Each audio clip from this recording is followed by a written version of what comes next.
The Sportsocracy. That fires me up, man. I love it. Say it one more time. The Sportsocracy. Beer City's best sports talk. It is gross. Just earlier. They aren't sure, actually. You just have to get to know them better. Your lunchtime dose of dumbassery. Live from the Ingalls studio.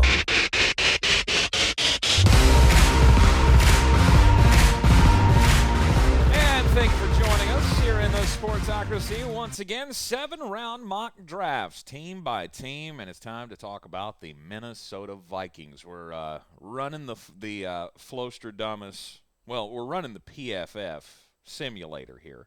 Flostradamus, Jeremy Greene, giving you who the Minnesota Vikings could pick at each and every spot in the 2024 NFL Draft. We are live from Detroit, Michigan, here in the Sportsocracy. Thanks to Ingalls Supermarkets, low prices, love the savings. The Vikings, I feel like they hold a lot of cards in this draft because they got 2 first-round draft picks and the ability to trade up. The question is, will they pull the trigger? Well, for me, it depends on what you can get.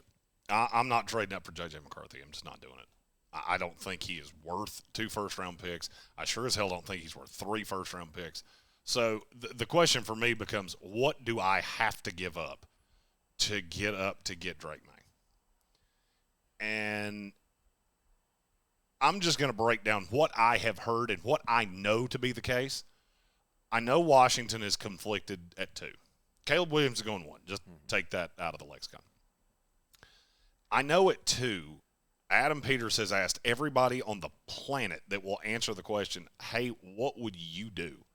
He's asked the question. He's gotten a lot of different answers, including from inside the building.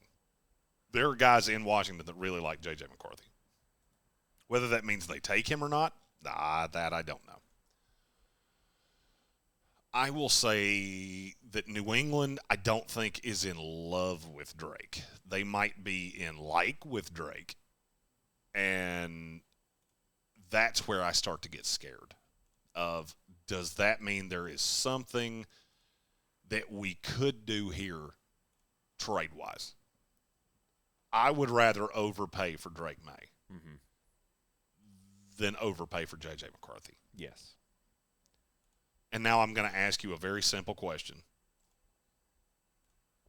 If I told you that one of the quarterbacks not named Caleb Williams won Rookie of the Year, who would it be? Jayden Daniels. I don't think Jayden Daniels can win Rookie of the Year. Really? I don't think he can win Rookie of the Year because I don't think a team's good enough. I mean, Jayden can come out and throw for 4,200 yards, run for another 800, and if the Commanders go 5-12, he ain't winning it. Okay. I would say Drake Maye in Minnesota would be the favorite. Immediately. I think he would immediately be the favorite. Well, he would be the I don't know. I was going to say he would be the wide receiver. He will be the quarterback with the best wide receiver, but not necessarily the best group. No. Because that's Caleb. Caleb's stepping into the best situation. Caleb does have an intriguing number of weapons. And look, that Chicago team's going to be really, really good. If he's half of what they think he could be in his rookie year, I'm not sure I see a way he doesn't win Rookie of the Year. It would be tough. Mm-hmm. But we're taking him out of the equation. Because there's no shot you can get him. Right. I see what you're saying with Drake. I'm just looking at New England going, okay, what does 3 cost? Obviously, it's 11 and 23. Mm-hmm. They've got 7 picks outside of this. Is there any intrigue to adding that 129 and a 3 next year? Like, can I get out of this deal with doing that? Mm-hmm. And I think the answer is yes. I really do. I think getting 11 and 23 is exactly what New England wants. I give you a couple mid-round picks, and I think that's enough. Okay. All right, so they make the trade up to 3. Because I'll call your bluff. Mm-hmm. I will straight up call your bluff if you don't take it from me. In this scenario, they do. Okay. I was about to say, of course, I just made that trade, and Drake Maye's not going to fall here. But, I mean, that's the only way I'm doing it. Mm-hmm. I'm not giving up that capital for J.J. McCarthy. I will give it up for Drake Maye, though. Look, We're Carolina affiliates. We know this kid pretty well. The high end is incredible. The arm talent is incredible. He's a phenomenal runner. There is some horrid inconsistency that will drive you batshit crazy watching him. Who's that sound like? Kirk Cousins. That's exactly what it sounds like. It sounds exactly. Drake Maye is Kirk Cousins with an ability to run. You know damn right he is. Every time I watch his film, I go, God, he's got a lot of Kirk Cousins in him, because there are some plays that are beautiful, and he looks like the best fucking quarterback in the NFL or college football or whatever. And then there are other plays where I go, how the hell did you sail that 10 feet over that guy's head? He's wide open in the corner of the end zone, and you sailed it. He did that time after time at Carolina. It drove me freaking crazy. But it's Kirk Cousins. Mm-hmm. It is. He can be good enough in this league at his high point to be better. I believe. I believe he has a ceiling of a top 10 quarterback in this league. I agree. I agree with everything you just said. And I feel the same way about Jayden Daniels, and I do not feel the same way about Caleb Williams. I feel the same way about all three of the high-end guys. They also have I would say all three of them have the possibility of not getting to a second contract. We could be looking at them the way we look at Zach Wilson. Could be. All three of them. Mm-hmm. I see that possibility with all of them. I don't see either possibility with J.J. McCarthy. And I think that might be what's intriguing people, is that we don't know what his big flaw is, and I don't think there's God, he is terrible. Mm-hmm. I mean, I think worst-case scenario on J.J. McCarthy, you're getting Justin Fields. Justin Fields got a second shot. Yep. Because he's super athletic. Yep. All right, so now I have we've zoomed down to 108, which is the next pick for Minnesota. They have 6 picks total after the trade with New England. I'm going to have to get really cute here. I'm just looking at players and I'm looking at their top 30 visits of guys that I'm going to try to get to here. Christian Boyd from Northern Iowa, who might be the most popular player. I think he has the most visits of any player in the league. If he doesn't, I don't know who beat him. I think I've seen him visit every single team. I think he just went, you know what, I'm gonna go talk to them all. It's too early for me to take him, so I'm going to target him about 177. Tanner Bortolini from Wisconsin, which is a guy that you know I really like. Mm-hmm. They had him in on a top 30 visit. They've had a bunch of late-round kind of flyer guys. They also talked to Dylan Johnson. They talked to Donovan Jennings, excuse me. They've had a lot of guys in the building, but I feel like I need to add another receiver. I feel like I need to add to the defensive line, and I need to add corners. Mm-hmm. So I'm just looking at what's on the board, and I'm going to flip the board back on the screen here. It ain't pretty. I mean, where we're at right here, it's not awesome. I mean, and that's the bad thing about having to give up both of those picks and what you gave up to Houston to get up there. You're going to have to get real cute late. And so, I mean, is there a player that you see on the Minnesota list that's really intriguing to you here at 108? Oh. Well, I'm looking, it's flipping. I'm trying to read it, and it's flipping. They've got to get in, they have to get in 413 ads. Yes. Mason Smith is the one I'm looking at. Okay. He's still on the board. Mm-hmm. I feel like he's the guy I should take here. Mm-hmm. I think whatever you do has to be on the defensive side. I tend to agree with that. I have to build up that defensive side of the football somehow, some way. They've got a couple of pieces. And you just tell me you tell me if I look at this the wrong way. Okay. Every time I see teams do this thing where they make the move up, Minnesota with Drake Maye to me is a playoff team. Mm-hmm. With J.J. McCarthy, they're not. With Sam Darnold, you might be. I don't know. I love Sam. Yes. And Sam's a vet. J.J. McCarthy's not ready to lead a team to the playoffs. Mm-hmm. I look at teams like this and go, I have to start wishing for the stars. I got to start shooting for the stars, trying to hit on high-level players like a Mason Smith, who the good on him is so damn good that if I hit this, I've got a nose tackle for the next 10 years. If I miss, I got a rotational defensive line piece. And so that's the kind of guys that I'm looking to take.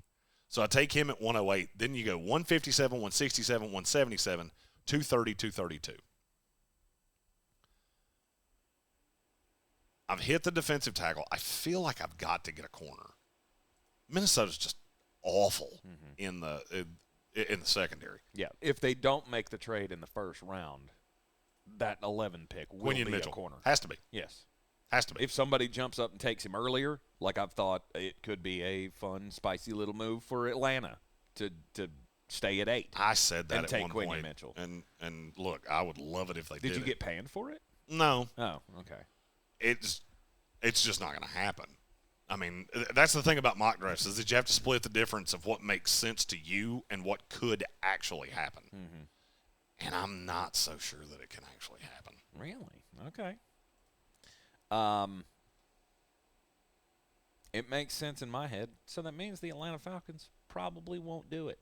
So at this point with Minnesota, I mean, I went out and got Jonathan Grenard. Right, he was a nice little useful piece. I've shed some of the old. Danielle Hunter's gone, all of that, but I still need to add pieces because I got a lot of holes. I got Ivan Pace, fine. I'm not really sure.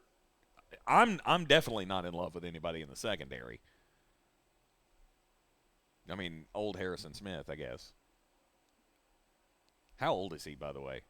Billion. 36 years old. He's got to be close to my age. He's 35 years old.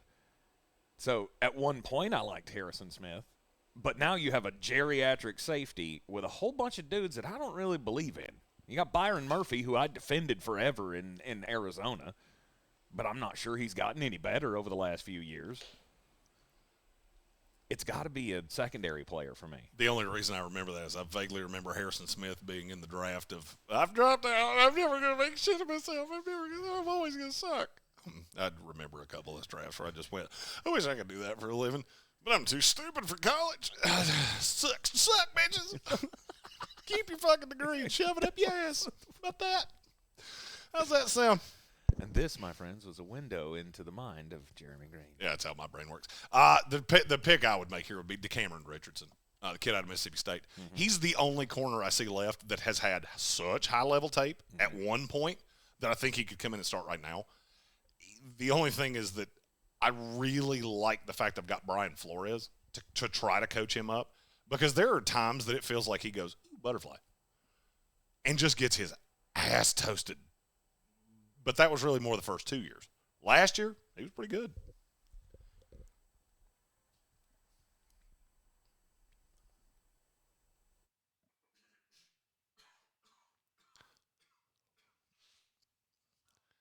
Did you about die there? Sorry about that. I was choking on something. I didn't want everybody to, have their ears blown out. There you go. Just trying to look out for you guys. All right. Where does that leave us after DeCameron Richardson? Okay. DeCameron Richardson. Yeah, he was You still haven't sent me that thing, by the way. I did.